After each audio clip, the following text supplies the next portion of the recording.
เดี๋ยวมึงเกาะเนี่ยให้เก๊กรอยิ้มใส่นี่สิ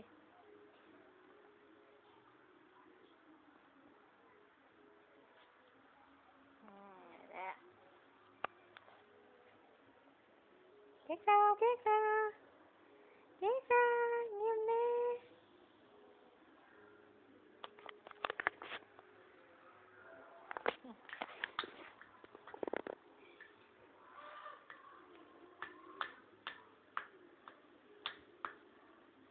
มือแดงจะสินอนน้ำไผ่มือแดงฮะเลย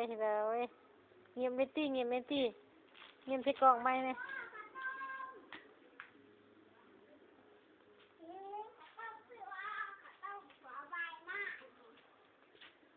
คือสิ่งจะเอาหมอมาอย่างสิ่ง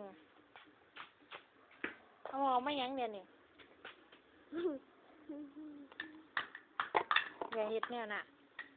เอาไปไหว้หมอหันจะเอาไปใส่เอามาดิตายไปบอกเอาหมอซื้อมาดิเอาเมื่อเมียไปเอาแนวไม้มาดินไปไว้เบิ้งสิบอกเสด็จตีนเบิ้งเอาเครื่องดินจะติ้มมาดินน่ะ